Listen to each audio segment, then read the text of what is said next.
Lo que ustedes han hecho ya ha entrado en la historia de nosotros.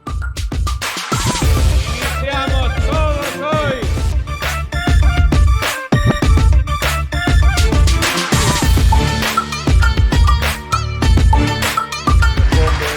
De la banda presidencial.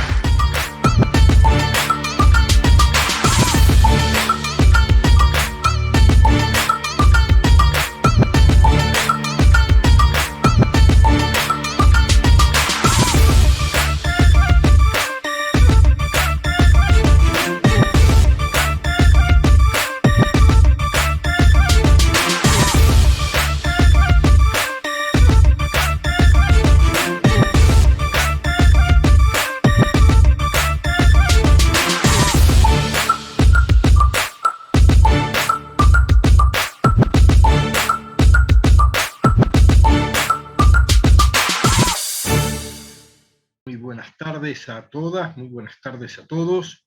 Un gran placer que nos reencontremos una vez más en el tercer encuentro de este curso. Hoy vamos a iniciar el segundo módulo dedicado a la democracia.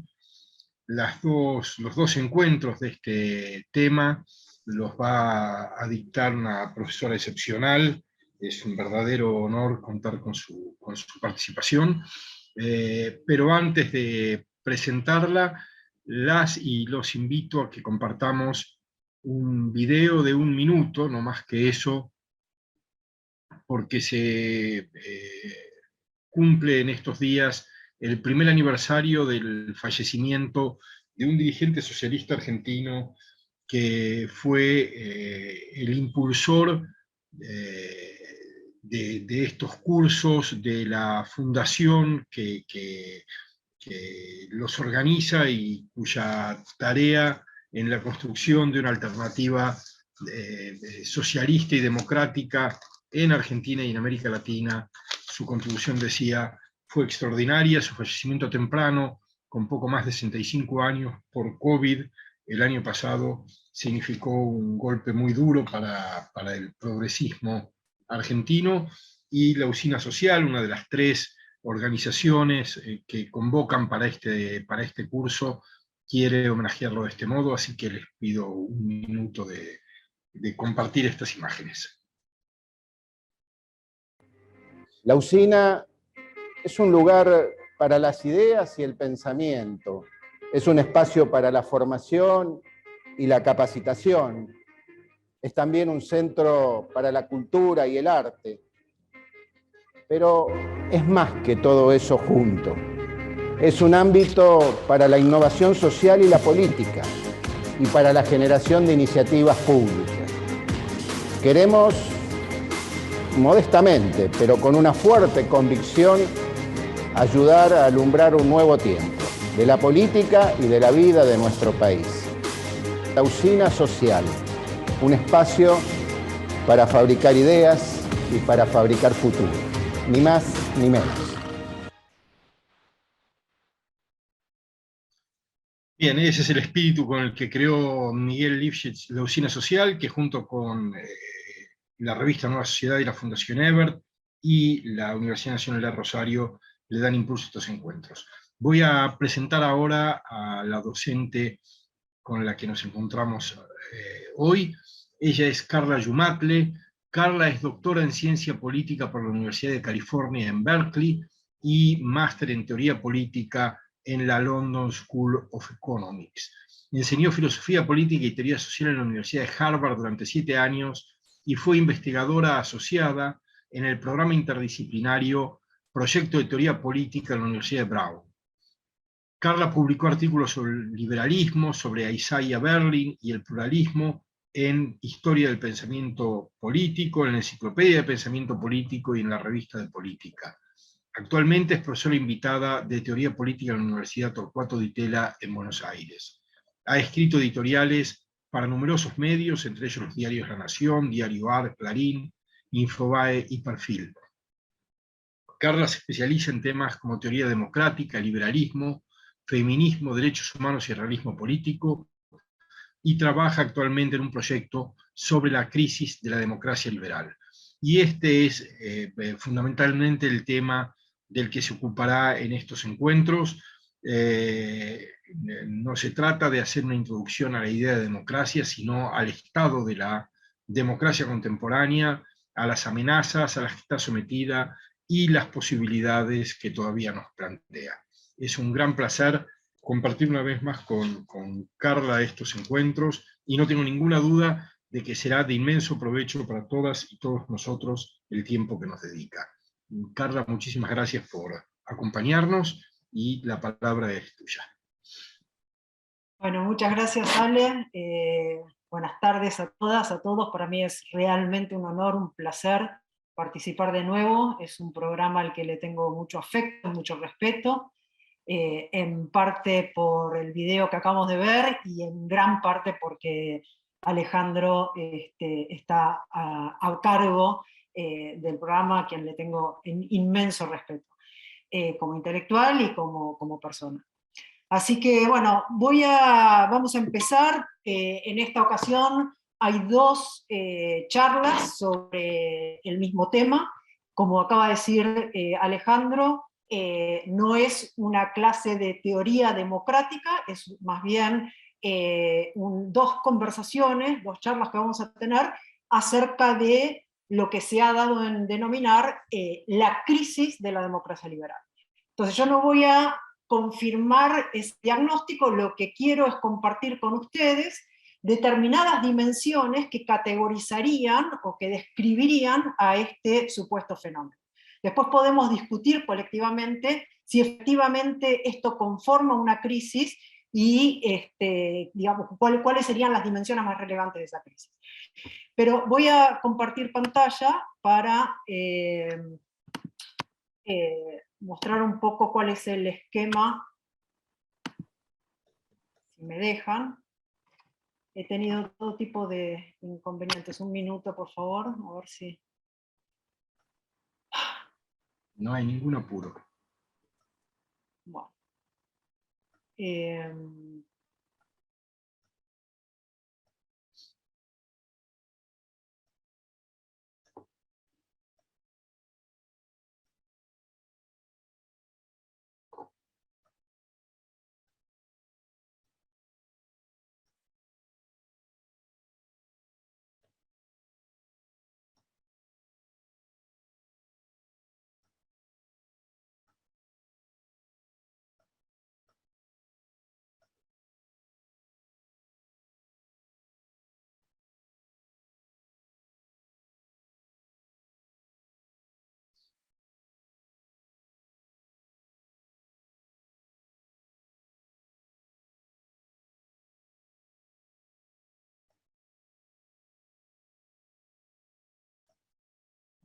La perdimos, ¿verdad?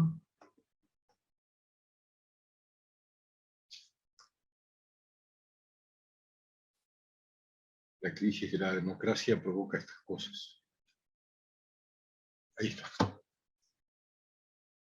No, estás con el micrófono cerrado. Voy a tratar de compartirte a vos el documento, ¿vale? Así lo Eso, sí, me lo das por... Sí. Sí, un segundo, por favor. Un segundo, ¿eh? Todo tipo de inconvenientes hoy, un segundo.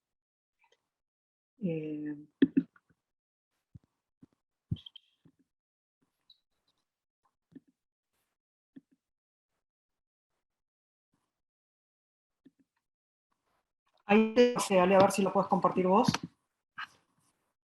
Ahí está. A ver, intento una vez más si querés, pero... No, yo lo abro. Bueno, mejor.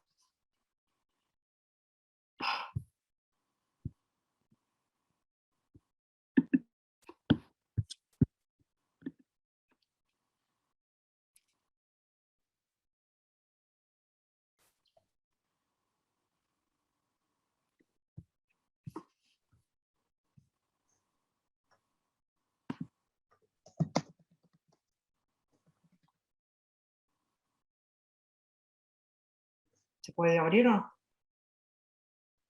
Sí, ya, un segundito, que ya lo tengo aquí. Bueno, yo mientras tanto, para adelantar, bueno, precisamente el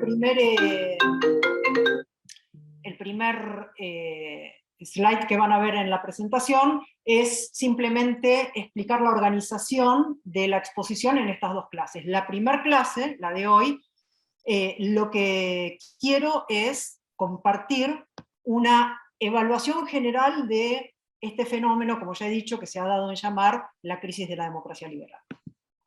Y para ello voy a identificar 10 dimensiones fundamentales. No voy a tomar partido, no voy a tomar posición con respecto a ninguna de esas 10 dimensiones, ni si el diagnóstico de esas 10 dimensiones es correcto o no, simplemente quiero presentar la relevancia de esas 10 dimensiones para entender el fenómeno. ¿Ahí se ve? Ahí se ve perfecto. Ahí está. Perfecto. ¿Y yo puedo pasar o tengo manejo? Sí, yo paso. Ah, bueno, entonces yo te voy diciendo y pasas vos. Perfecto. Dale. Bueno, entonces como decía, la primer charla que es hoy, vamos a hablar de las dimensiones fundamentales de la crisis de la democracia liberal. Y la clase siguiente vamos a poner foco en 3 de esas dimensiones que voy a mencionar hoy. Hoy simplemente voy a mencionar, va a sonar una perspectiva un tanto general. La clase que viene tenemos la oportunidad de ahondar en 3 de esas dimensiones, que son populismo, porque esta crisis de la democracia liberal se ha asociado con el surgimiento de los populismos, entonces quiero que ahondemos en a qué llamamos populismo y qué tipo de problemáticas traería si efectivamente la democracia liberal se está transformando desde adentro a un tipo de gobernanza que se llama populismo. Y las temáticas son variadas, múltiples, pero vamos a discutir si el populismo es en sí mismo un régimen político, si es un movimiento, qué tipo de fenómeno político es, y a qué podemos, cuál de todos los casos que usualmente se llaman populismo deberíamos identificar como tales. Y las otras 2 dimensiones que vamos a ahondar la clase que viene es la crisis de la representación política, todo el fenómeno de la crisis de la democracia liberal, si existe como tal, está asociada a una crisis de la representación política. Entonces tenemos que entender mejor qué es ese fenómeno de representación, digamos, qué dimensiones de la democracia liberal no estarían funcionando al punto de denominarla una crisis de representación política. Y finalmente, la última dimensión de la que vamos a discutir la clase que viene, es la tecnología, no desde la perspectiva que van a discutir en una de las semanas del curso, que tiene que ver con las distintas modalidades de trabajo y de la economía digital, sino desde una perspectiva que yo llamo política de la información digital. ¿Cómo incide la tecnología y la economía de plataformas en la erosión democrática? Todo eso lo vamos a discutir con más profundidad la clase que viene. Bueno, entonces, ahora déjenme introducir, como ya dije, de forma un poco más general, la temática en esta oportunidad, en esta clase. Por más o menos 15 años, Freedom House, que es una de las tantas organizaciones que mide la calidad democrática, ya por 15 años consecutivos más o menos, Freedom House ha reportado un declive en el número de democracias en el mundo. Este declive, que ha sido sostenido por estos últimos 15 años, permitió a politólogos como Larry Diamond, que se encuentra en la Universidad de Stanford, llamar a este fenómeno recesión democrática. Entonces, este fenómeno tiene distintas etiquetas. Encontramos denominaciones del tipo autoritarismo electoral, autoritarismo competitivo, democracias iliberales, regímenes híbridos, de consolidación, regresión, reincidencia autoritaria o de consolidación democrática. Un evento muy reciente que es paradigmático de este proceso, que yo insisto, simplemente voy a presentar ciertas dimensiones, no me voy a definir en esta clase, probablemente sí en la que viene, acerca de la categorización de crisis o de transformación de la democracia liberal, pero un evento que es ilustrativo de esta crisis, además de estos datos y otros que ahora voy a compartir, es precisamente lo que pasó en el 6 de enero del 2021, la toma del Capitolio en Estados Unidos. Entonces, la democracia liberal más antigua de Occidente padeció una toma violenta en el momento de la transición presidencial. Entonces, en 245 años de historia, nunca había pasado esto, y, de nuevo, es sintomático y es ilustrativo, en el sentido de que es una institución que representa la democracia en el mundo moderno, y además sucede en el momento más paradigmático de la democracia, que es precisamente el cambio de mandato. Es simbólico porque la democracia, en su lectura más mínima, es precisamente el régimen político que permite esa transición sin violencia. La toma del Capitolio, insisto, es ilustrativa de esa crisis por todo el simbolismo que tiene. En diciembre del 2021, Joe Biden, ya como presidente, invita a una conferencia virtual con líderes de gobierno, de la sociedad civil, del sector privado, y el tema de esa conferencia es la renovación de la democracia. Entonces ya desde Estados Unidos hay una aceptación, un reconocimiento de esta problemática, al punto que la conferencia central, la primera conferencia que ofrece Joe Biden como presidente, tiene eso como tema central. Y en el primer discurso, que es el discurso emblemático de la figura presidencial en Estados Unidos, que se da en la apertura de las sesiones legislativas de Estados Unidos, Biden concluye ese discurso, la última frase de ese discurso es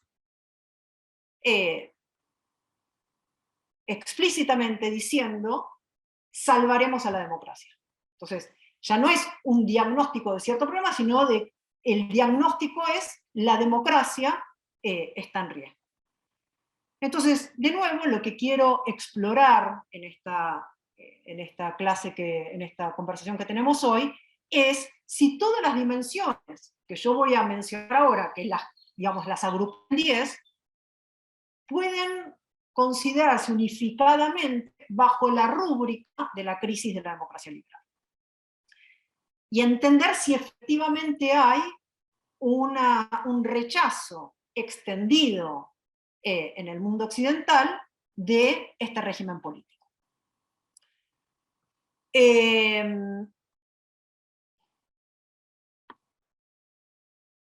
Y lo vamos a ver con más profundidad la semana que viene, hay dos posiciones al respecto. Una que dice, bueno, la democracia liberal se agotó como régimen político, y otra que dice, bueno, en realidad no se agotó como régimen político porque la democracia liberal nunca fue, institucionalmente hablando, lo suficientemente democrática. Dicho de otro modo, las instituciones representativas de la democracia moderna favorecieron más la idea de consentimiento de los ciudadanos, cómo nosotros consentimos y controlamos el poder, y cómo hay accountability horizontal, cómo el poder también se controla a sí mismo. La idea de democracia fue más orientada a ese eje principal que la idea de ejercicio del poder. Vale decir, hubo más énfasis en el consentimiento que en la capacidad de ejercicio efectivo del poder político por parte de la ciudadanía. Entonces, los que toman esta posición dicen, bueno, se puede remediar este problema, en la medida en que cambiemos las instituciones de modo tal de que las instituciones pasan a ser menos republicanas, menos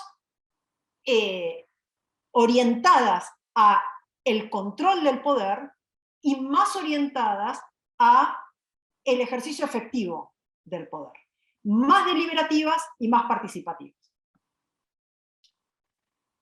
Como ya dije, yo no voy a tomar posición con respecto a muchas de las cosas que voy a decir hoy, excepto una, y la conversación la semana que viene voy a ser un poco más explícita con respecto a mi posicionamiento en este debate, pero hay un punto que yo sí quiero compartir con ustedes, que es una posición que yo tengo con respecto a qué es lo que está pasando.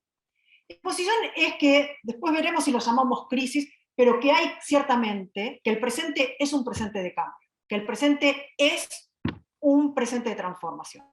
Después veremos exactamente el formato del diagnóstico, pero que hay cambio, que hay transformación, y que esa transformación es a nivel de régimen político, no de gobierno, es una posición que yo creo es correcta. Y eso implica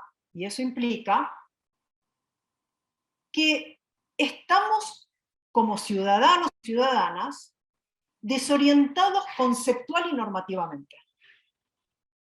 ¿Qué quiere decir eso? Que no tenemos, precisamente por estos cambios, por estas transformaciones, y estos cambios y estas transformaciones siendo tan estructurales o radicales, no tenemos los recursos conceptuales para entender nuestro presente.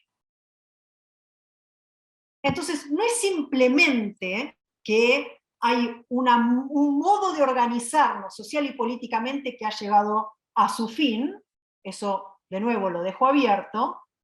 Lo que yo sí creo es que no tenemos los conceptos necesarios para comprender la realidad social en la que vivimos y en la que estamos inmersos. Para ponerlo un poco más dramáticamente, no tenemos idea qué es lo que está pasando, porque los conceptos y la matriz conceptual que teníamos y que fue efectiva desde la posguerra en adelante, ha dejado de tener efectividad en términos de iluminar nuestro presente. Entonces, vivimos en una realidad alterada a la que no tenemos mucho acceso porque no tenemos, de nuevo, los lentes conceptuales para acceder a ella.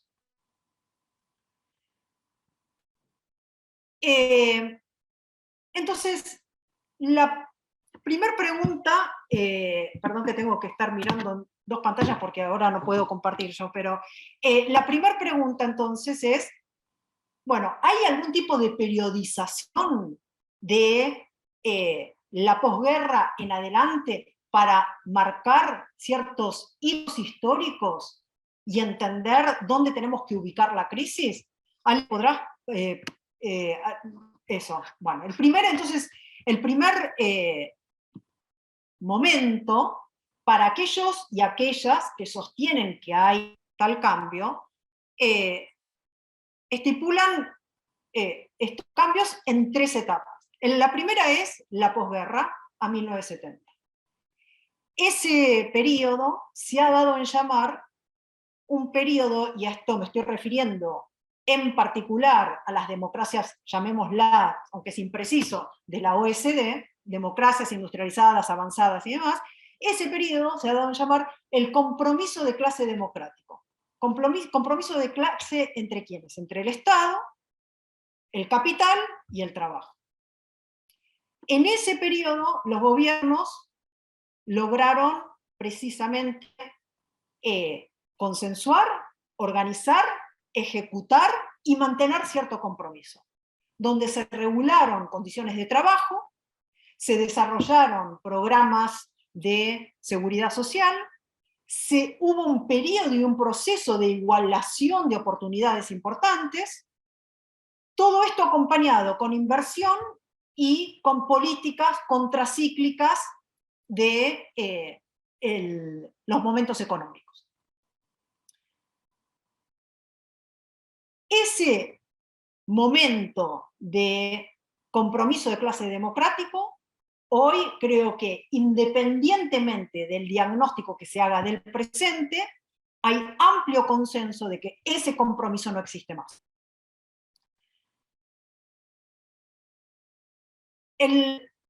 La segunda etapa, Ale, va de 1970 a 2008. Esta etapa tiene distintas etiquetas, todo lo que voy a decir tiene distintas etiquetas. Una de ellas que captura las características de esa etapa bastante bien es la idea de postdemocracia de Colin Crouch. Pero también esta etapa se ha dado a llamar neoliberalismo, caracterizada por lo que todos conocemos como el consenso de Washington. ¿A qué le llama Colin Crouch postdemocracia? Bueno, para Colin Crouch, postdemocracia es una sociedad en donde todos los elementos de la democracia representativa están presentes.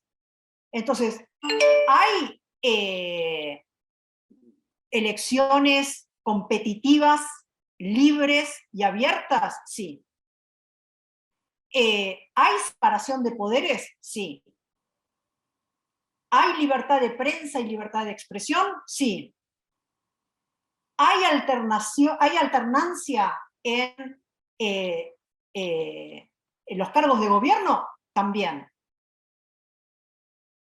Lo que dice Colin Crouch es, todo eso se ha transformado en una suerte de carcasa. Existen formalmente todas las instituciones de la democracia representativa, no obstante, el funcionamiento y el propósito social de esas instituciones ha sido vaciado. Y eso ha fomentado cada vez más una separación entre las políticas públicas y las preferencias de la mayoría. Estas instituciones que siguen formalmente vigentes, y Colin Crouch dice, por eso los politólogos, cuando toman todas estas bases de datos que ahora les voy a mencionar, algunos van a decir, no hay tal crisis. Porque vos tomás la existencia de esas instituciones y el funcionamiento formal de esas instituciones y está vigente. Es difícil de medir empíricamente, aunque ya no es tan difícil, y politólogos y politólogas que lo miden empíricamente ya sostienen, como vamos a ver, que hay tal crisis, pero el punto es, de nuevo, formalmente estas instituciones se sostienen.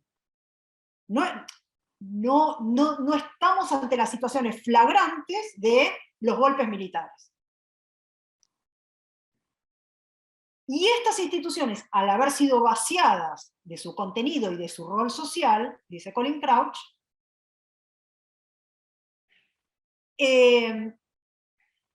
han sido cooptadas por élites económicas. En particular, sostiene Crouch, élites que ahora ni siquiera tienen arraigo en el Estado-Nación. Son élites globales. Entonces, esta existencia de instituciones formales, pero vacías, dice Colin Crouch, genera una suerte de disonancia democrática. el debate público, según él, se transformó en una suerte de espectáculo teatralizado, manejado por profesionales de la persuasión. El juego electoral, inclusive, también se ha transformado, según él, en una suerte de farsa, en el sentido de que está también capturado por intereses económicos, por el rol del dinero en la política. Entonces la política representa mucho más intereses de grandes empresas o de actores económicos o de grupos de poder que las preferencias ciudadanas. Si uno toma, ahora vamos a verlo con más detalle, y evalúa cuáles son las preferencias de la mayoría, no tienen ninguna correspondencia, dicen muchos politólogos, no solo Colin Crouch, y esto está medido, no tienen ninguna correspondencia con las políticas públicas que efectivamente se implementan.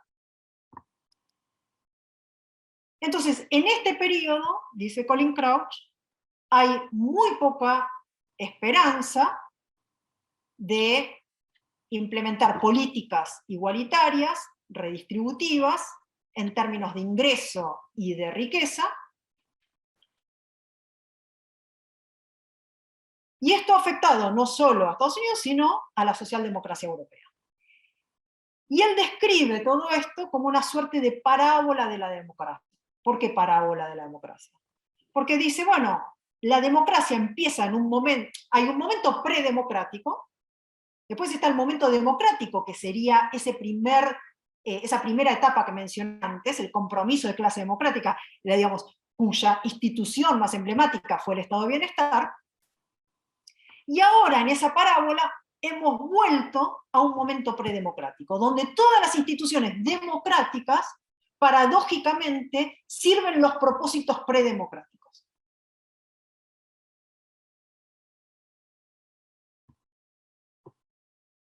Básicamente, durante ese periodo, dice Colin Crouch, hay declive de la clase trabajadora, crisis de la política igualitaria y trivialización de la democracia, o vacío de la democracia, o vaciamiento de la democracia. Y de nuevo, el momento predemocrático de esa parábola está dado porque hoy la democracia no tiene el control y el ejercicio la mayoría de la ciudadanía, sino ciertas élites económicas.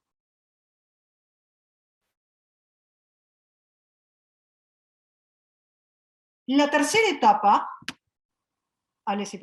es una continuidad y agravamiento de lo que acabo de describir, que plantea Colin Crouch, con problemas de industrialización, procesos inmigratorios, bancos con enorme concentración de riqueza que no pueden, digamos, a los que no se los puede tomar, digamos, no hay accountability posible, el famoso too big to fail, son demasiado grandes para que fallen. Falla esa concentración de riqueza, se cae, se desmorona la sociedad. Una sociedad democrática que cada vez está más fragmentada, más insularizada, con comunidades digamos, aisladas, un periodismo que se caracteriza por lo que se llama el clickbait, digamos, es más un espectáculo con ciertas carnadas triviales que un periodismo que aporta a la discusión argumentada, razonada de ciertos problemas, cierta adicción digital y vaciamiento de nuestras subjetividades en función de la pertenencia obligatoria a cierto mundo digital. Bueno, y hay muchas otras características que se fueron agravando durante estos últimos años a partir de la crisis financiera del 2008. Entonces, hay una segunda cosa que yo sí de nuevo me voy a posicionar, digamos que que parte de mí, no de una recapitulación de distintas posiciones, y es una invitación, precisamente por el punto anterior que había hecho, acerca de la falta de matriz conceptual para entender los cambios que tenemos, y perdón que haga un paréntesis, hubo muchos momentos en nuestra historia moderna en donde sucedió eso. Hubo muchos teóricos políticos que transcurrieron y navegaron momentos de transición y crisis, donde tuvieron que forjar nuevos conceptos para entender la realidad de transición, del mundo antiguo al mundo moderno. Benjamin Constant es uno de ellos, cuando él dice, hay que repensar la idea de libertad.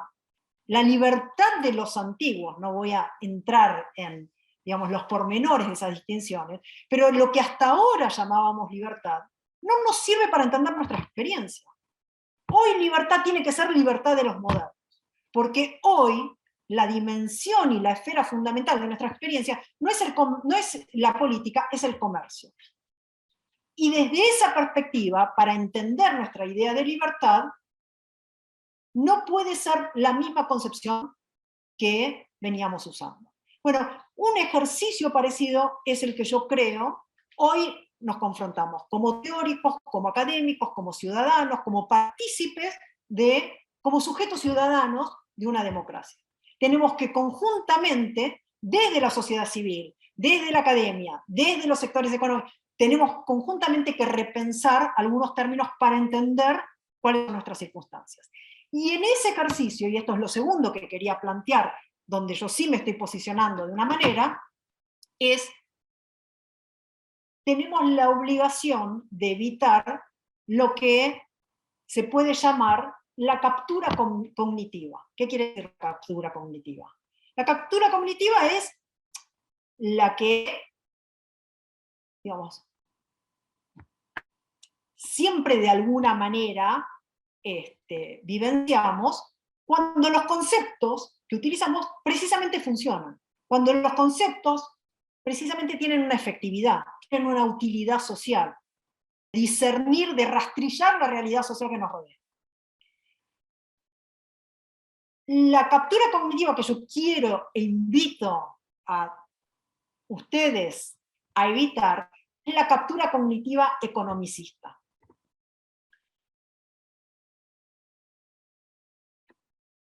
Es tratar de entender los cambios que estamos vivenciando desde una perspectiva más amplia que la económica, que incluya dimensiones éticas, artísticas, comunitarias, culturales, espirituales, porque es un momento, precisamente, que uno podría llamar en realidad de crisis, pero también de libertad, en el sentido de crear y forjar nuevas realidades sociales.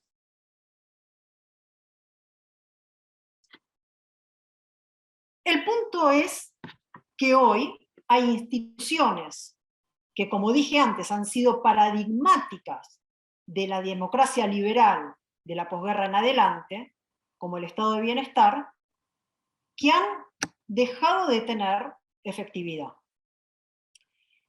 El estado de bienestar, que fue la institución que representaba emblemáticamente la idea de la ciudadanía universal a través de la adjudicación y atribución de derechos universales, de derechos en virtud de ser ciudadanos democráticos, y en ese sentido era éticamente, cívicamente, tremendamente igualadora. Hoy el estado de bienestar se ha transformado en una institución que casi caritativamente, residualmente, ofrece, digamos, ciertos beneficios públicos a los pobres que se lo merecen. Bueno, entonces, ¿qué dicen? Ale, ¿podés pasar a la otra? ¿Qué dicen algunos estudios empíricos. Yo ahora, en 5 minutos, voy a hablar de dimensiones y voy a hacer hincapié en el fundamento normativo de esas dimensiones. Es decir, independientemente de que lo podamos medir, independientemente de que las instituciones efectivamente existan, hay cambios valorativos que indiquen una crisis de la democracia liberal. Eso va a ser en 5 minutos. Ahora, antes quiero compartir con ustedes, desde una perspectiva más empírica, no normativa, que es mi énfasis, qué dicen las politólogas que hacen estudios más comparados, si se quiere. Bueno, entonces, Ale, podés... Bueno, esto lo digo, lo menciono, lo pongo en una lista acá por si les es de utilidad. Directamente poné todas, Ale, por favor. Estas son las distintas bases de datos que en general se utilizan para medir, hay 6, para medir la calidad democrática. Ya mencioné una, es Freedom House, pero cada una de estas mide distintas cosas. Yo no detallé digamos, dónde ponen énfasis, pero algunas miden, digamos el cumplimiento efectivo de ciertos derechos políticos y civiles, otras, digamos, orientaciones, tendencias valorativas en términos de tolerancia y aceptación a las minorías. El último, Varieties of Democracy, tiene una combinación, puse el link ahí porque es de acceso público, y básicamente se pueden combinar distintas dimensiones. Ustedes pueden entrar y pueden crear su propia crisis o no crisis de acuerdo a las indicadoras que eligen, pero estas son más o menos las bases de datos que se utilizan para medir calidad de la democracia. Entonces, podemos pasar a la otra... Ahí está. Entonces, acá, no, eso.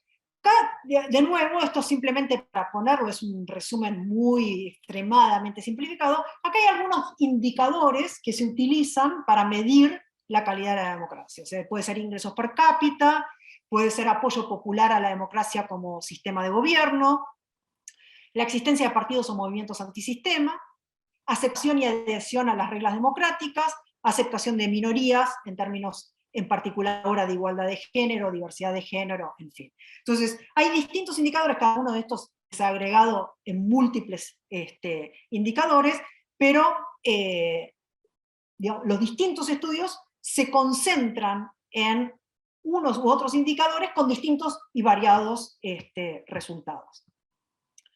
Entonces, podemos pasar, exacto, bueno.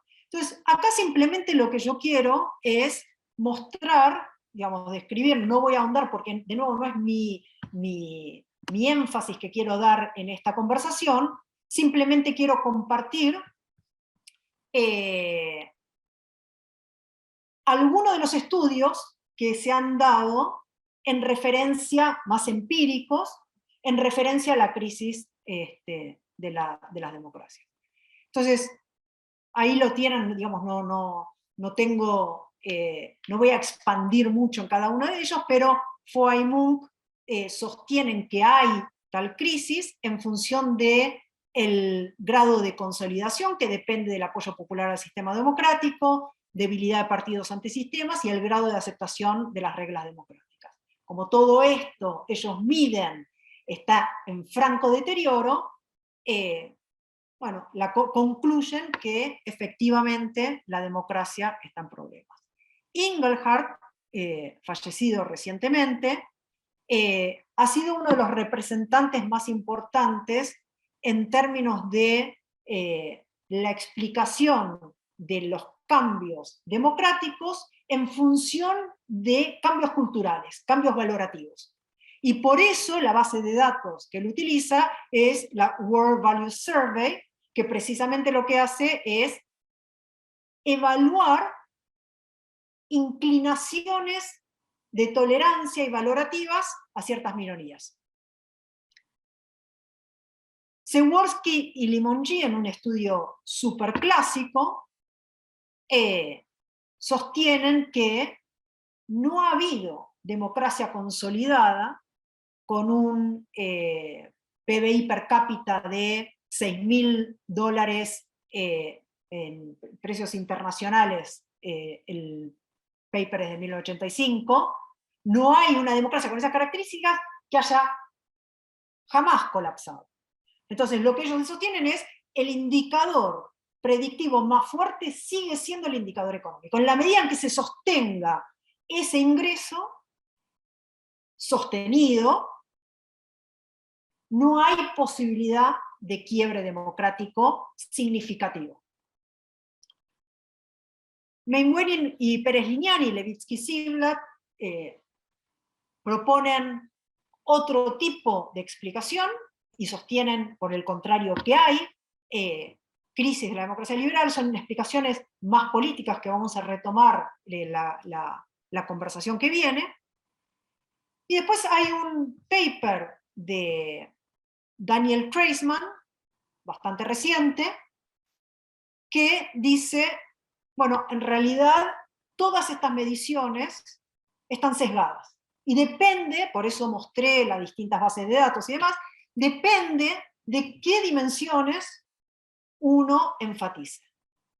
Sin embargo, en línea con Przeworski y Limongi, Treisman dice, el factor económico sigue siendo el predictor significativo, y por lo tanto no tenemos la expectativa de que haya un quiebre masivo del régimen democrático. Y en todo caso, dice, los problemas internos de la democracia están compensados con la ausencia de problemas externos, de golpes militares. Entonces, si uno lo toma agregadamente, no hay una tendencia que demuestre un franco declive o problemas del régimen político democrático como régimen político. Entonces, exacto, gracias, Ale. Tomo este caso, hay muchos politólogos y politólogas que sostienen, bueno, en realidad ya está bastante claro, empíricamente hablando, que hay una ola de autocratización, y más o menos, no voy a de nuevo ahondar en los detalles de esto, pero más o menos la periodización es la siguiente. De 1926 a 1942 hubo una primera ola de autocratización, con obviamente el ascenso del fascismo y el comunismo. Del 60 al 77, lamentable y trágicamente, Latinoamérica conoce bien esa etapa, con golpes militares, con excepciones de Colombia, Costa Rica y Venezuela. En los 90 está la famosa tercera ola, no de autocratización, sino de democratización, postulada por Huntington y consagrada por el famoso paper no siempre bien entendido de Fukuyama, en donde ocurre el fenómeno inverso. Caen dictaduras de Portugal, Grecia, España y América Latina, autoritarismos comunistas de la Unión Soviética, Europa del Este, y los regímenes militares de África y Asia. En esta periodización hoy se sostiene, hay una tercera ola de autocratización. La ola democratizadora perdió su vigor, su impulso, y vemos fenómenos de erosión democrática en Rusia, Venezuela, Turquía, Hungría, inclusive en Brasil, en Estados Unidos, que han sufrido, padecido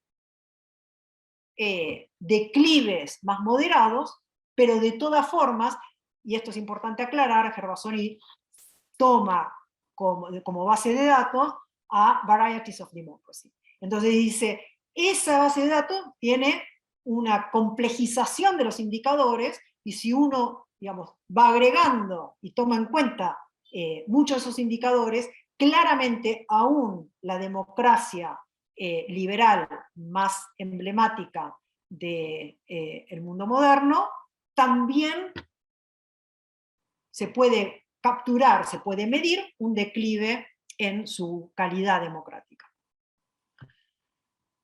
Bueno, ahora un indicador que no es digamos, tan fenomenal como la base de datos que mostré antes, es la proliferación de libros, la industria que se ha manifestado en años recientes acerca de la crisis de la democracia liberal. Estos son algunos ejemplos, déjenme cambiar a mí también, algunos ejemplos. Los que están en negrita son mucha de la fuente bibliográfica que tomo para articular algunas de las posiciones que vengo planteando. La siguiente, Ale, también, digamos, la lista sigue. Hay numerosos textos, ¿no? Y entonces yo lo que quiero es articular, ahora sí, finalmente, estas 10 dimensiones. Ahora, vayamos ahora de a poco. Si podés volver, así, eso, gracias. Estas 10 dimensiones que yo creo caracterizan este fenómeno de cambio del que estamos hablando. Entonces, la primera, ahora sí, Ale, por favor, es la crisis de representación política y el surgimiento de populismos. Voy a decir de nuevo algo muy sucinto de cada una de estas dimensiones, porque hay 3 de ellas que vamos a retomar la conversación de la semana que viene. La idea de crisis, de nuevo, que vamos a andar la semana que viene, plantea que hay una brecha entre las instituciones representativas y los representados. El sistema de partidos que dominó la política democrática está colapsando. El sistema de partidos tradicional está colapsando en distintas sociedades, más, menos liberales, más de centro, más de derecha, más de la socialdemocracia. En distintas democracias, el sistema de partidos tradicional de la posguerra en adelante está colapsando. Y están surgiendo nuevos partidos, nuevos movimientos, pero esto es un indicador que muchos y muchas toman como fundamental. El sistema de partido tradicional se está derrumbando, o se ha derrumbado.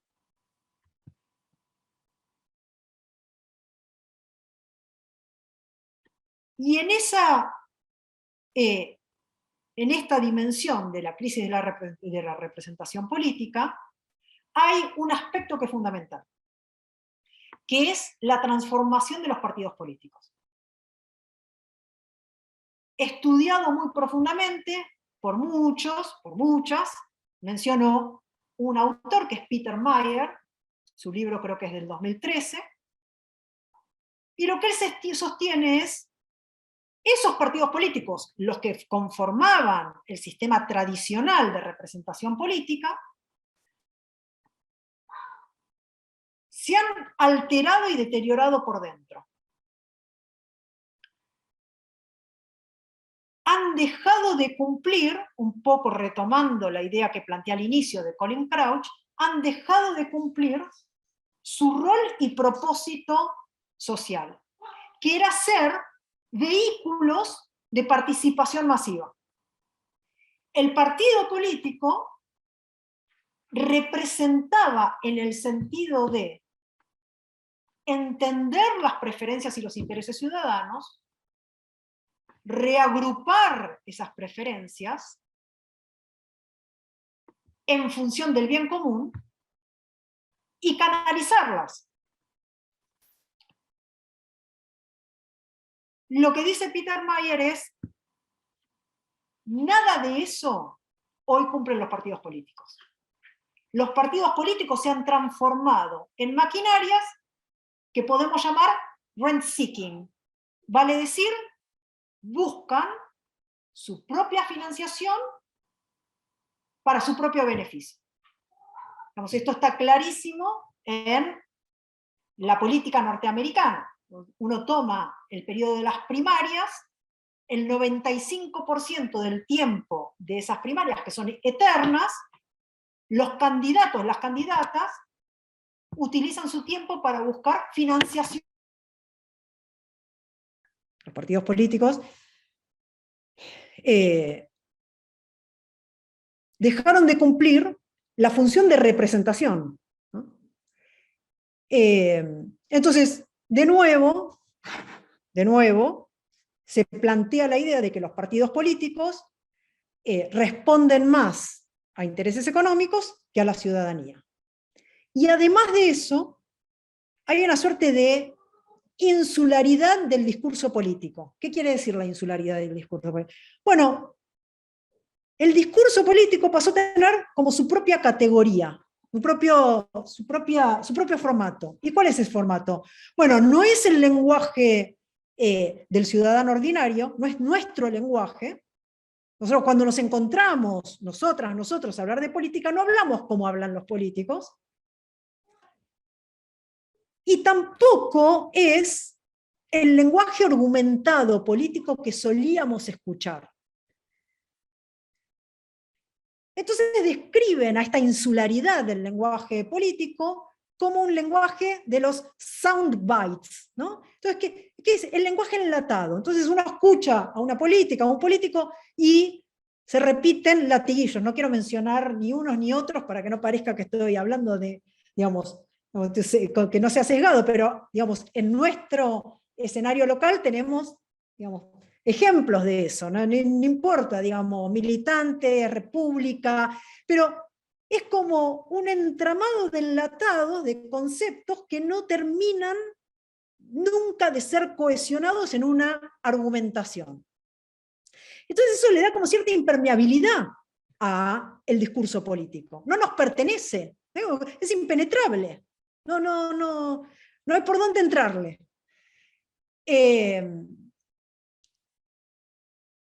Y básicamente, esta crisis de representación política, sobre la que vamos a hablar más la semana que viene, ya adelanto mínimamente, hay quienes dicen, como mencioné al principio de la charla, bueno, hay quienes dicen, cambiemos las instituciones, hagamos las instituciones más deliberativas. Si hay un proceso de cambio constitucional, que participe la ciudadanía, que haya audiencias públicas. Entonces, la clase que viene, o la charla que viene, les voy a mostrar en los países de la OECD la variedad, múltiples, diversas formas institucionales de lo que se llama democracia deliberativa y participativa. Van adquiriendo distintos formatos. Y eso supuestamente va a contrarrestar el surgimiento de los populismos que hoy se asocian con ideas de anti-establishment, antisistema, anti-elite, y una política canalizada no tanto por partidos políticos, sino por los famosos outsiders, ¿no? Aquellos que están alejados, no tocados, no afectados adversamente por la tradición política. Más sobre esto, y la semana que viene me gustaría particularmente ahondar sobre a qué llamamos populismo, y otras diversas temáticas acerca de si el populismo es de nuevo un régimen político, si es transitorio, si podemos hablar de régimen híbrido, si necesariamente es un periodo de transición hacia regímenes más autoritarios. Hay una cantidad de temas que me gustaría profundizar la semana que viene. La segunda dimensión, y ténganme paciencia porque son 10, la segunda dimensión es lo que se llama, perdón por la expresión en inglés, no sé, digamos, porque hay como cierto lenguaje propio de la ciencia política y a veces no sé cómo se traduce. Political responsiveness. Hay un problema en las democracias muy grande de political responsiveness. ¿Y qué es eso? Es algo que ya mencioné, la disociación entre preferencias ciudadanas y políticas públicas. El estudio clásico, que está en la lista que mostré al inicio, el estudio clásico es un estudio del 2014 de dos politólogos norteamericanos que se llaman Martin Gillens y Benjamin Page, que publican un libro, un estudio que es Democracia en América, signos de pregunta, y lo que argumentan es, de nuevo, que no hay correlación en Estados Unidos entre la preferencia de las mayorías y los resultados del mecanismo democrático. Entonces, la democracia, que supuestamente es un mecanismo intermediario entre preferencias disociadas individuales, las pasamos por la maquinaria democrática, y el resultado de eso debería ser algo que apunte al bien común. Bueno, lo que dicen Gillens y Page es, si eso es democracia, no hay democracia en Estados Unidos. Y lo que sostienen y lo miden son politólogos que hacen estudios empíricos, no hablan solamente como yo. Lo que miden es que las preferencias del 10% más adinerado de la ciudadanía son las que se reflejan efectivamente en las políticas públicas y los resultados. El otro 90% de los ciudadanos, sostienen estos politólogos, tienen una frase muy atractiva que es, el otro 90% vive en lo que ellos llaman democracia por coincidencia. ¿Qué quiere decir democracia por coincidencia? Bueno, ese 90% obtienen lo que efectivamente quieren, obtienen sus preferencias, consagran sus preferencias, en la medida en que coincidan con las del 10%.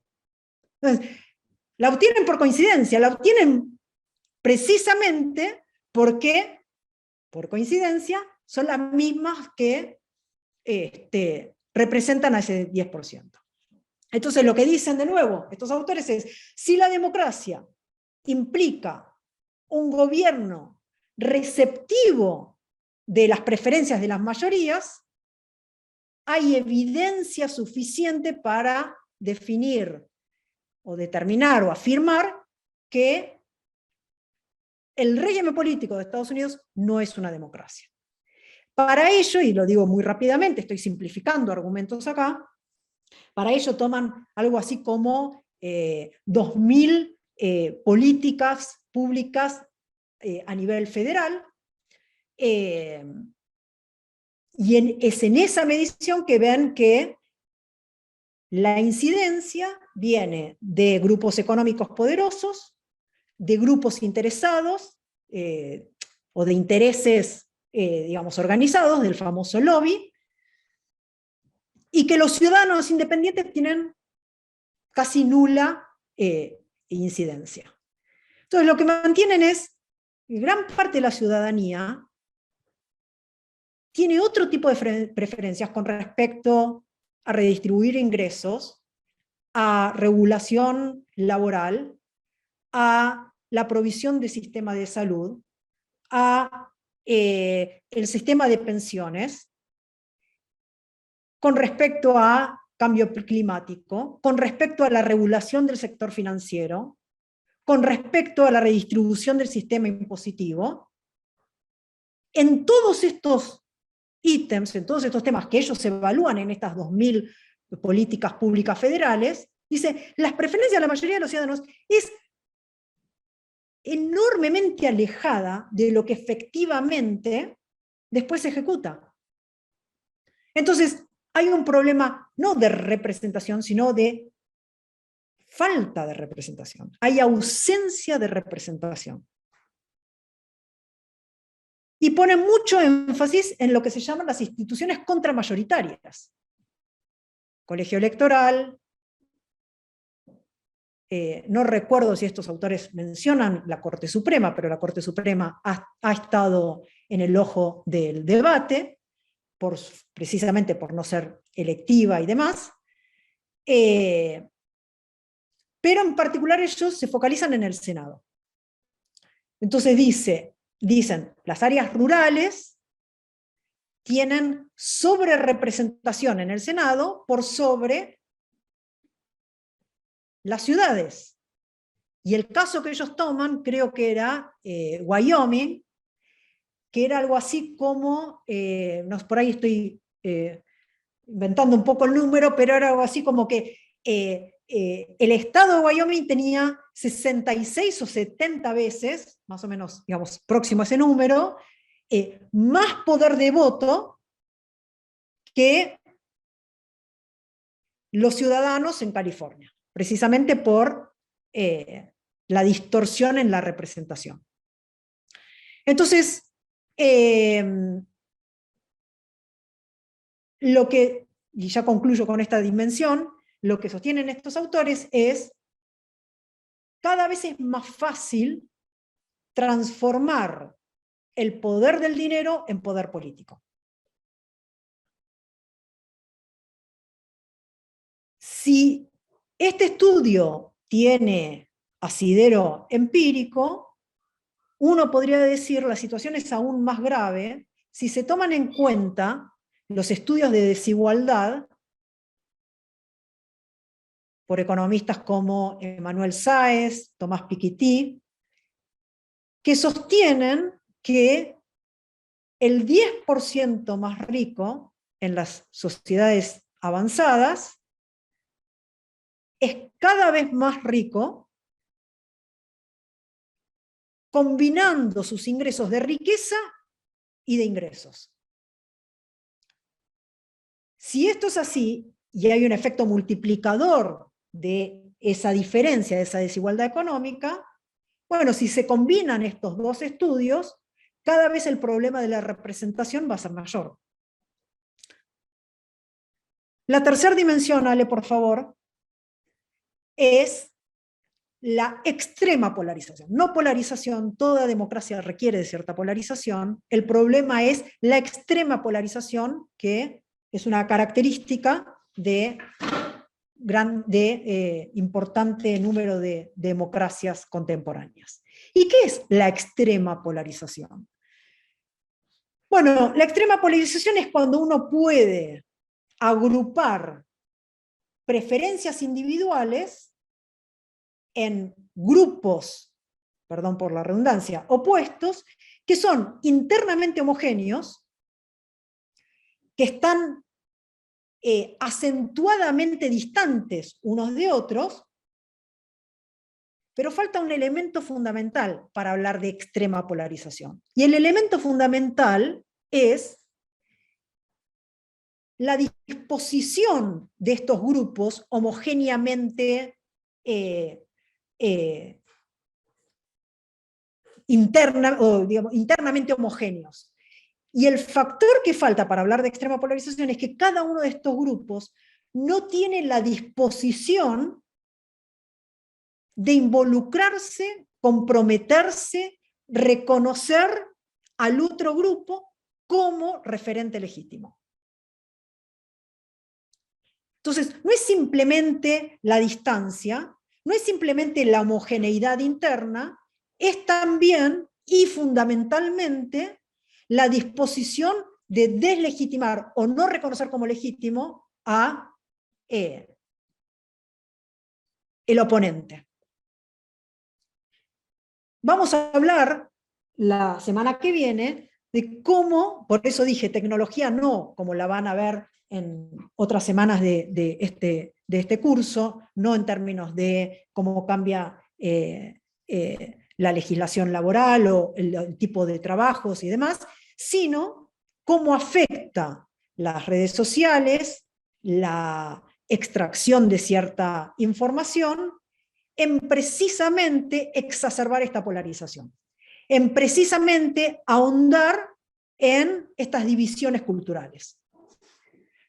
¿De qué manera la radicalización de la derecha, de la extrema derecha, que se ha caracterizado como nativismo, en el sentido que incluye xenofobia y nacionalismo, que es racista, que es nacionalista y demás, de qué manera ha sido exacerbada por los cambios tecnológicos? Y si eso es así, ¿qué viabilidad hay de mantener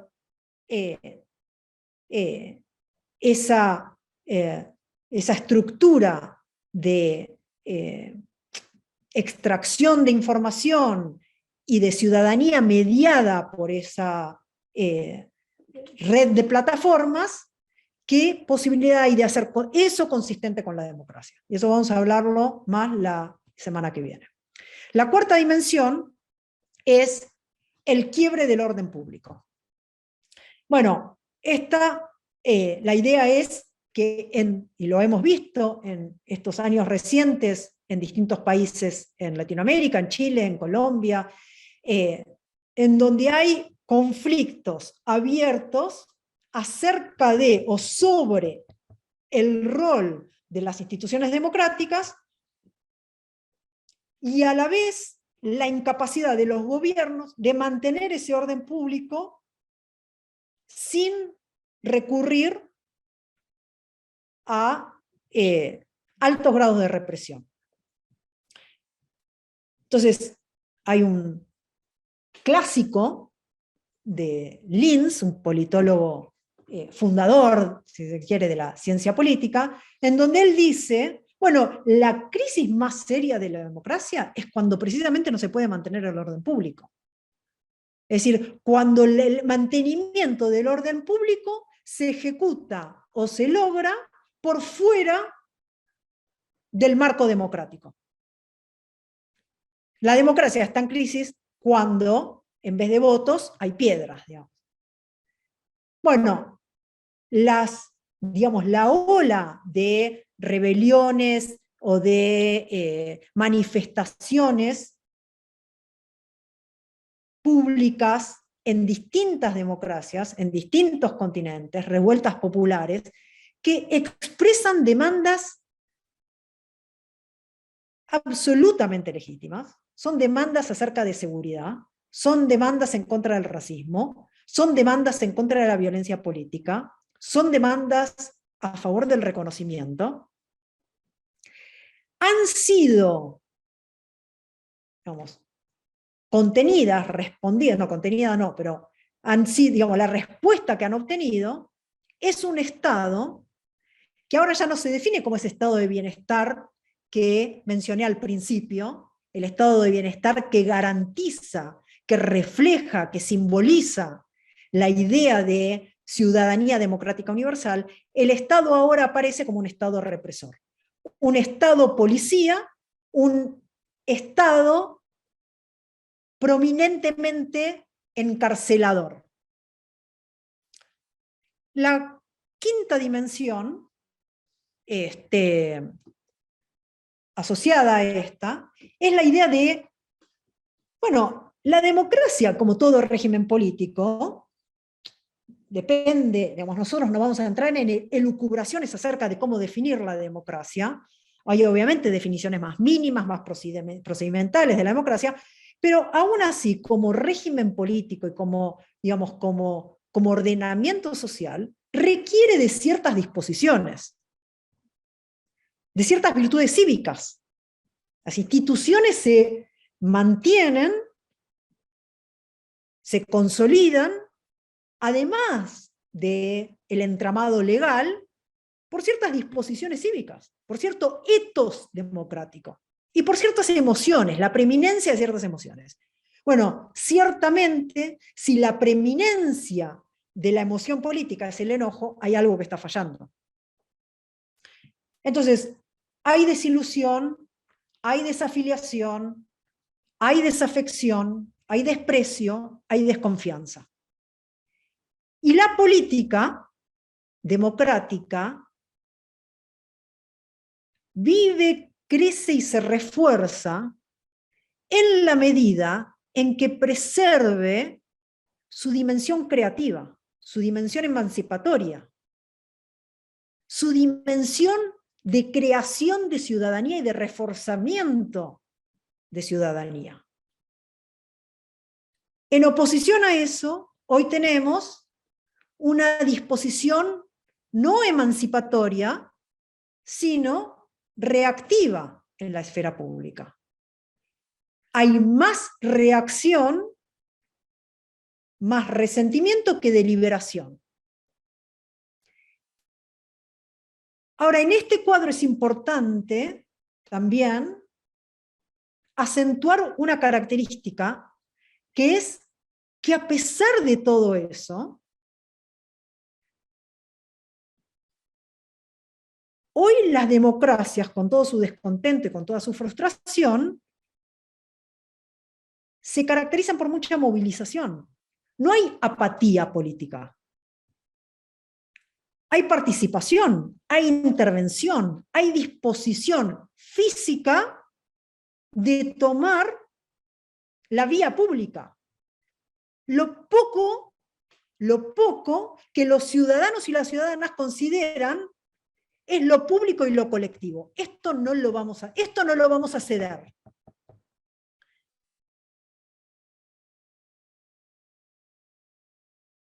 Entonces, es una combinación de desafección, una combinación de frustración, una combinación de alienación con mucha movilización. No veíamos este nivel de movilización, inclusive de movilización y participación electoral, hace muchos años.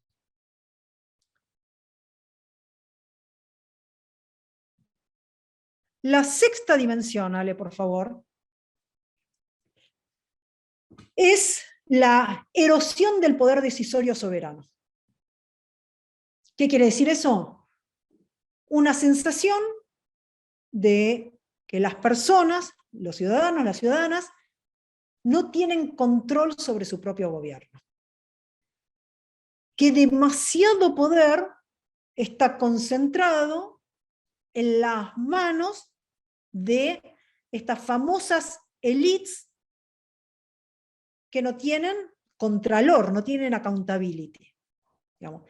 Es esta idea primordial la que precisamente avala la reacción de la que hablé antes.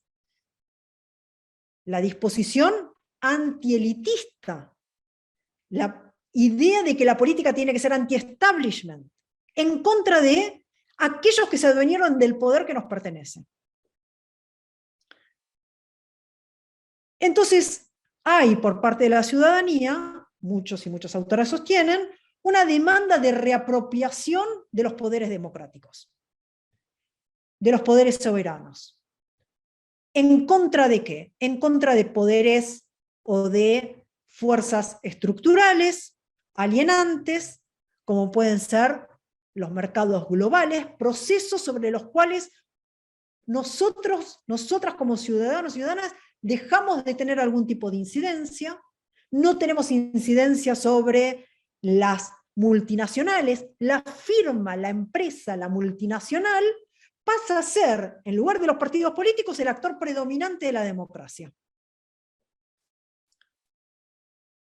Y hay algo que se llama capitalismo financiero, cuyos flujos, dinámica y lógica pasan por arriba de nuestras cabezas. Por supuesto que, en gran parte, muchos y muchas autoras que aluden a esta dimensión, toman como ejemplo la Unión Europea. Digamos, Bruselas como el ejemplo emblemático de la estructura burocrática, donde, bueno, no solo la Unión Europea, porque hay otro tipo de tratados de comercio, como el comercio del Trans-Pacific Partnership, o el otro, ¿cómo se llamaba? El Transatlantic Trade, que muchos fervientes defensores de la globalización, cuando estaba en debate uno de estos tratados durante la gestión de Obama, muchos defensores de la globalización se pronunciaron en contra precisamente porque estos tratados incluían cláusulas muy controvertidas de protección legal favorable ¿a quiénes? A las multinacionales, a ciertas élites, removiendo la jurisdicción de arbitraje de los países miembros.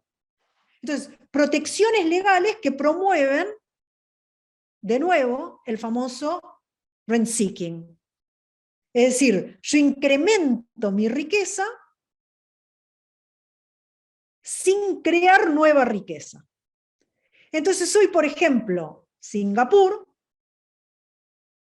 es un país que literalmente exporta una clase de profesionales que son los abogados que conocen sobre estos temas. Se ha transformado en una commodity. Y lo que muchos y muchos autores sostienen es: no hay ningún tipo de posible incidencia de modificar eso a través del voto. El voto,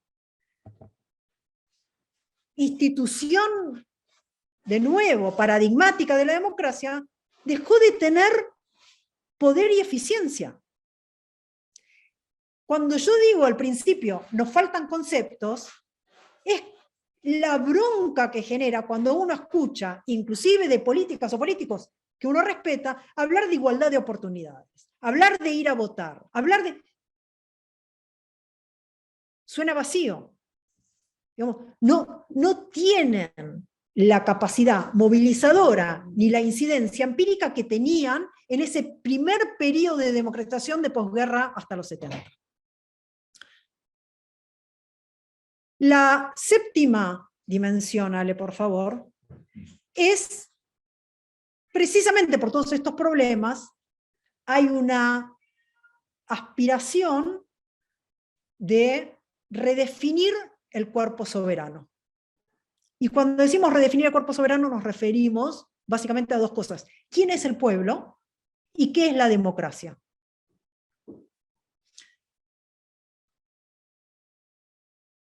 La democracia, hay muchos discursos y muchos ejemplos. El más reciente por ahí fue el discurso de Putin durante la invasión a Ucrania, donde él, cuando habla de democracia, define a la democracia desde una perspectiva prácticamente étnica. Entonces, hay redefinición de la democracia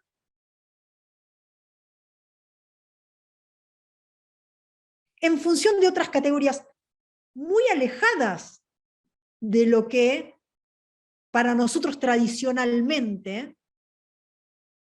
significaba la democracia. Entonces hay batallas ideológicas por esa hegemonía cultural, hay redefinición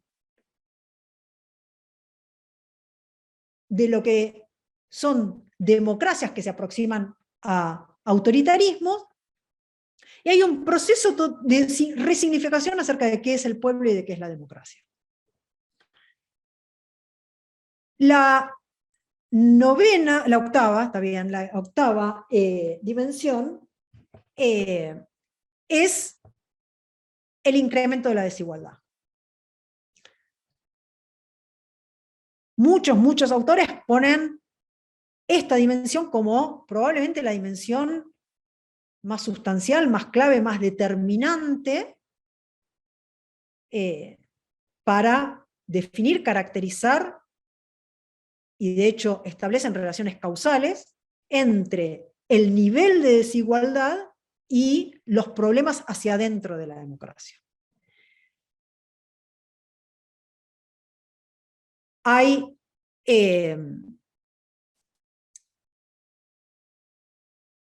declive de los sindicatos, incremento en la desigualdad, de nuevo, tanto de ingreso como de riqueza, que ahora se agregan y se exacerban. Hay menos redistribución en los sistemas impositivos. Ya mencioné debilitamiento de los partidos políticos asociado con un proceso de globalización que impide implementar políticas públicas desde el Estado-Nación que revierta este proceso. Entonces, hay tres aspectos que quiero mencionar de este desarrollo económico, tres transformaciones. Una es el declive, la reducción de la tasa de crecimiento en los países desarrollados. O sea, se estancó la tasa de crecimiento. Dos, incremento, como ya dije, en la desigualdad de ingresos, tanto de individuos como de familias. Del mismo modo, esto lo agrego en este segundo aspecto, una reducción de la participación de la fuerza laboral en la manufactura. Y tres, una reducción de el empleo en la industria y el surgimiento del sector de servicios. Un sector que, como verán en otras semanas del curso, provee más puestos de trabajo en peores condiciones laborales. Entonces, ahí hay, Ale, fíjate porque hay distintos gráficos que quisiera mostrar, o sea, claro, vas a tener que pasar todo eso. Bueno, entonces, vamos rápido por estos gráficos, después volvemos a las dimensiones. El primero muestra precisamente el estancamiento del ingreso de medio en Estados Unidos en contraposición del incremento del 10% con poder adquisitivo más alto. Este estancamiento de 1970 en este gráfico se mide a 2011, pero continuó. Este estancamiento no tiene precedentes en la economía norteamericana. El segundo gráfico, bueno, muestra lo que acabo de mencionar, como el empleo promedio por sector de los países de la OECD, ahora no solamente de Estados Unidos, exacto. Digamos, hay un declive del sector de la manufactura y un incremento en los puestos, el empleo de trabajo que tiene que ver con los servicios. Y la próxima, bueno, este gráfico es fundamental. Y muestra cómo hay una desconexión entre la productividad del trabajador desde 1980 en adelante en relación a su compensación. La explicación estándar de la economía interpreta estos cambios como cambios de eficiencia económica o desigualdad en habilidades tecnológicas. Bueno, claro que va a haber esa bifurcación y que se explican, de nuevo, por acceso a ese nuevo conocimiento tecnológico que no todos tienen. Hay economistas, y no estoy hablando de economistas marxistas, estoy hablando de economistas, lo que se llaman mainstream. Atkinson, que es uno de los economistas que más entiende la problemática de la desigualdad,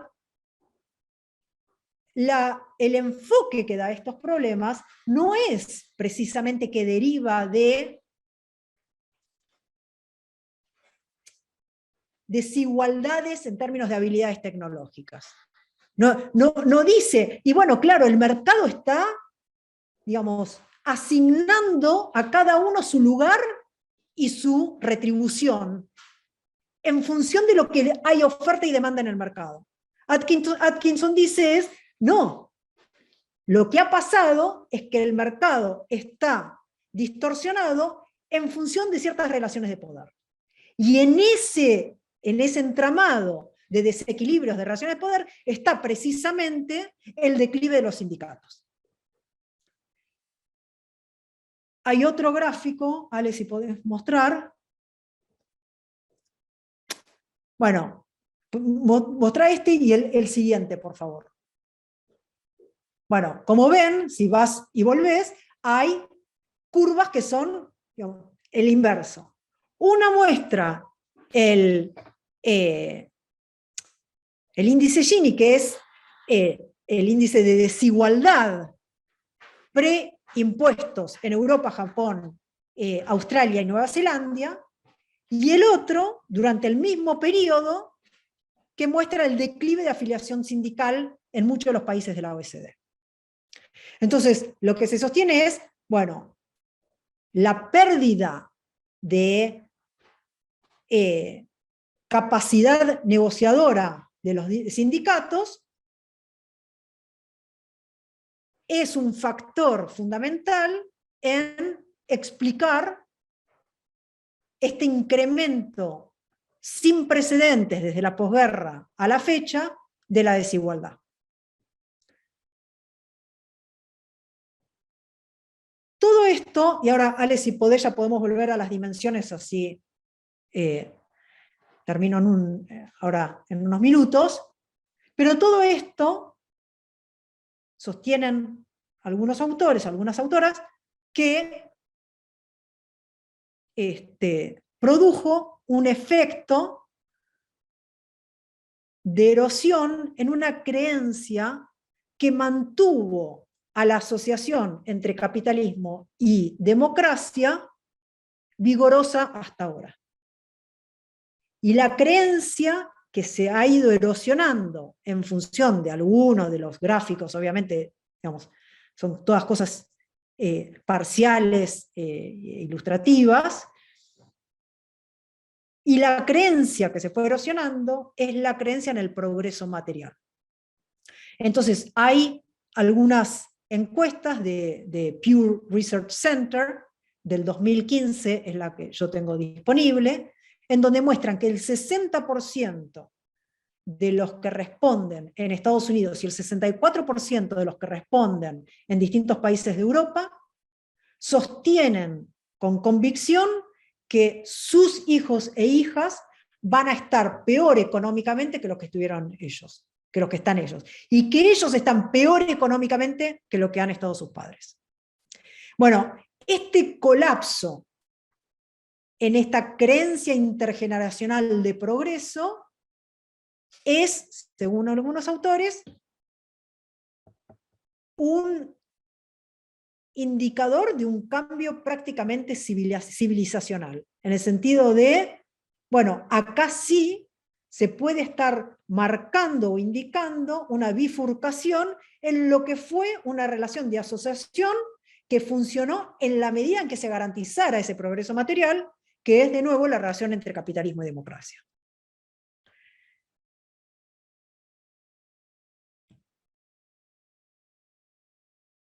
Entonces, ha habido, desde la ciencia política, desde la economía y demás, ha habido una creencia en que la modernización económica promueve la democracia. Hay un politólogo clásico que se llama Martin Lipset, que defendía precisamente eso. Hay una correlación fuerte entre desarrollo económico y consolidación de la democracia. Los mecanismos para explicar esta relación no voy a ahondar, pero uno podría decir, bueno, el desarrollo económico produce una ciudadanía educada, una clase media fortalecida, con ciertos valores, con ciertas motivaciones, con ciertas disposiciones, que requiere, pide, exige y defiende ciertos derechos asociados a la democracia, como la libertad de expresión y demás, y en ese sentido había asociación, afinidad entre modernización económica y democracia. Esa afinidad parece estar resquebrajándose. En relación a esto, y es algo que retomaremos la semana que viene, está el problema de la tecnología, de nuevo, lo van a ver mucho más extendidamente en otras semanas del curso. Yo simplemente me quiero enfocar en este fenómeno que es la política de la información, vale decir, ¿qué trajo la tecnología en términos de Big Data, en términos de control, en términos de ausencia de privacidad, en términos de fragmentación de un sustrato de verdad para el discurso público? ¿Qué incidencia tiene todo eso sobre la democracia? Y el punto es que hoy la tecnología, hablando de modernización, hasta ahora, cuando mencioné antes que había una afinidad entre modernización económica y democracia, funcionaba en gran parte en la medida en que la tecnología y el avance tecnológico reforzara esa afinidad. Hay ahora un corte cualitativo en términos de esta intervención de las plataformas digitales, que parece que la tecnología, en lugar de ser un promotor de esa afinidad, empieza a ser un disruptor. Y hasta ahora hay una idea más profunda, creo yo, que es nuestra concepción como hombres y mujeres modernos de la tecnología la tecnología es un instrumento nuestro, es un instrumento que utilizamos para controlar el mundo, para adaptarlo a nuestras necesidades, a nuestras preferencias, a nuestros deseos. Y el cambio, creo yo, más fenomenológico, es hoy la tecnología dejó de ser un instrumento nuestro para controlar el mundo y pasó a ser una perspectiva dominante que nos controla a nosotros. Entonces, dejó de ser un instrumento del sujeto para ser algo que constituye al sujeto. ¿Qué incidencia tiene todo eso sobre la democracia? Bueno, vamos a debatir la semana que viene, de nuevo, el rol de las redes sociales, el derecho a la libre expresión, la desinformación y la manipulación a través de las fake news y demás, los discursos del odio, pero también el hacking, el espionaje, la vigilancia. Y simplemente para avanzar, digamos, algunos temas, ya muchas y muchos de ustedes estarán al tanto de un libro que, digamos, que generó mucha expectativa porque tardó como 10 años en escribirlo, de Shoshana Zuboff, El capitalismo de la vigilancia.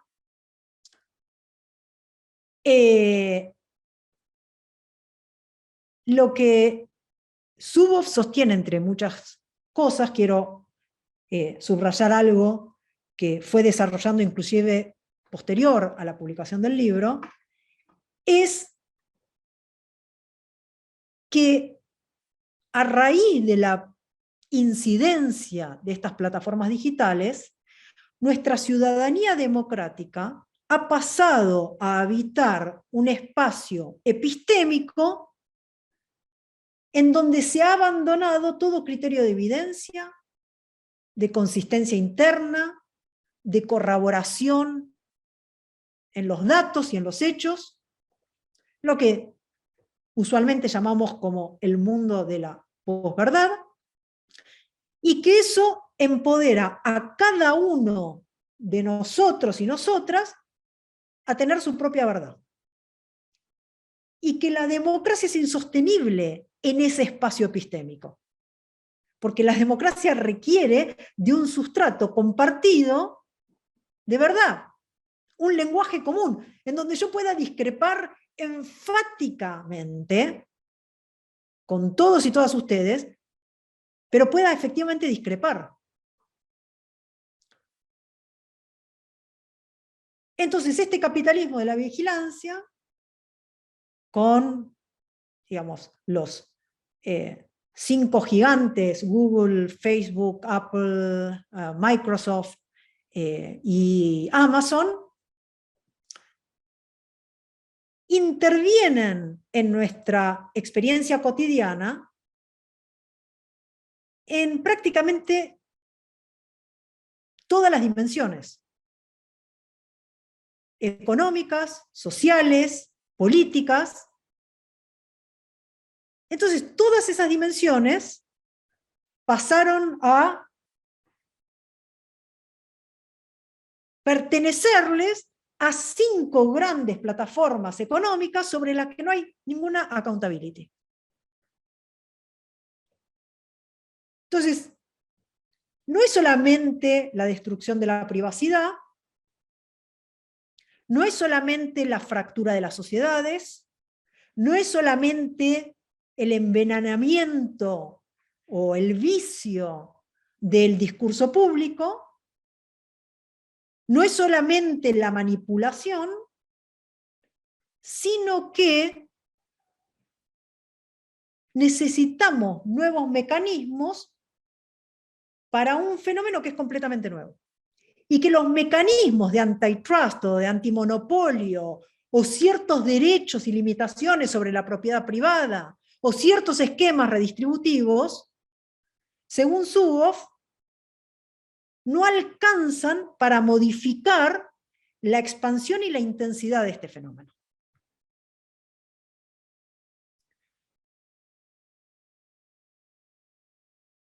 Lo que ella sostiene, y en la exposición yo me eché cosas que dice ella y otras cosas que digo yo que no se las puede imputar a ella, perdón por no haber aclarado, pero estoy corriendo un poco contra el tiempo, pero lo que ella sí sostiene efectivamente es, para modificar radicalmente este fenómeno, hay que apuntar a una nueva forma de creación de riqueza que tiene que ver con la extracción de información y data de nuestras vidas privadas. Y las democracias, si quieren sobrevivir, tienen que prohibir incondicionalmente esa extracción, porque esa extracción es la que hoy genera valor y riqueza.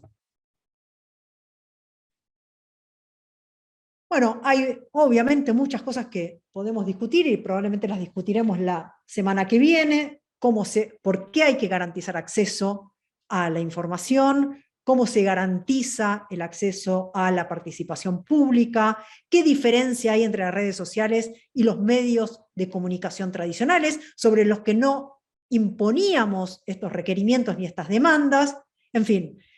Pero Zuboff sí plantea, yo creo, inspirada en algo que dijo David Runciman muchos años antes, dice, bueno, hay que implementar una idea de derechos epistémicos.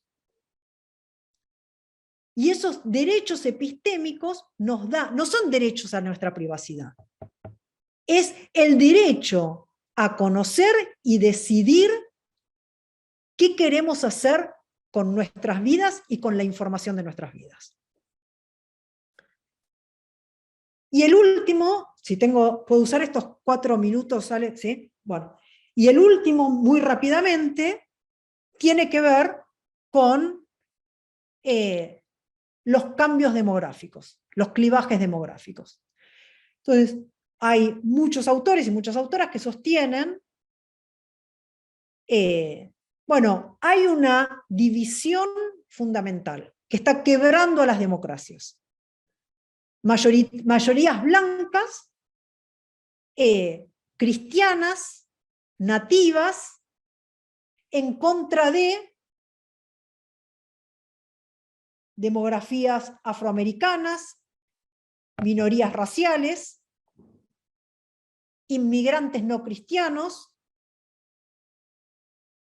Entonces, hay una división que tiene que ver con la élite urbana, multicultural, diversa, cosmopolita, en contra de el interior. Y hay una redefinición de normas culturales y de jerarquías que tradicionalmente organizaron las democracias en función de razas y género, que solamente una parte de esta población, la urbana, las acepta. La otra, la rural, queda rezagada en un mundo postindustrial con nuevas pautas normativas y culturales que no aceptan. Entonces, muchos de los partidos de la extrema derecha, Alternativa por Alemania, los demócratas suecos, el Partido de la Libertad en Holanda, ¿cómo se llamaba? El Partido del Pueblo en Dinamarca, muchos autores sostienen, dicen, han galvanizado precisamente los resentimientos de la población que se llama los rezagados, los que quedaron en un país que les dejó de pertenecer. Bueno, había bastante más que quería cubrir hoy. Yo ahora, Ale, te dejo tomar las riendas, pero lo que yo sí sugeriría, independientemente de lo que vos digas, si vos tenés la última palabra, es, si hay preguntas, digamos, si me las pueden pasar, y abrir en todo caso la semana que viene, contestando y debatiendo y abriendo un poco el suelo al debate, no tanto a mi exposición, contestando esas preguntas. No sé, Ale, si vos preferís manejarlo de otra manera. Me parece muy bien, Carla, gracias, ante todo gracias. Me parece muy bien si quieren compartir con nosotros las preguntas a través de Cecilia, se las hacemos llegar a Carla, y Carla puede ya abrir el miércoles próximo, retomando algunas de las cuestiones que quedan pendientes antes de entrar en la segunda parte de la exposición. Yo les voy a hacer una confesión que no debería, pero que voy a hacer de todos modos. Carla estaba preocupada porque no estaba segura de poder dar 2 clases con suficiente densidad, y yo creo que se pone de manifiesto que podría estar quizás un mes cada día hablando de estos temas y sería insuficiente. Así que yo no puedo más que agradecerle el compromiso, el entusiasmo, la claridad y los conocimientos, en una tarde además que fue compleja, porque Carla quería dar la exposición desde su sede en la universidad, a la que no pudo llegar porque hay partido de fútbol en el estadio de River, que es cerca de la universidad donde ella trabaja, y por tanto estaba cortado el acceso. Es decir, que tuvo que ir y a regresar hasta su casa, y quiero decir, en ese contexto, sin embargo, nos brindó la exposición que dio. Así que muchísimas gracias, Carla. Muchísimas gracias a todas y a todos, y contamos con los comentarios que nos quieren hacer llegar, y nos volvemos a encontrar el miércoles próximo para darle la segunda vuelta a este tema. Ale, yo veo que acá en el chat hay muchos comentarios, no sé cuántos de estos son preguntas, pero si, digamos, si yo pudiera... Los guardamos, los podemos guardar a los comentarios, los podemos, es más, yo voy a ver si puedo ya mismo. Por ahí no son preguntas, pero si hay algún comentario o pregunta, digamos, lo puedo utilizar como input para abrir la clase que viene, la conversación que viene. Yo ya tengo el chat guardado, te lo voy a enviar por WhatsApp o por mail para que lo puedas revisar completo. Bueno, un millón de gracias a vos, Ale, y les pido disculpas a todas y a todos por los inconvenientes técnicos.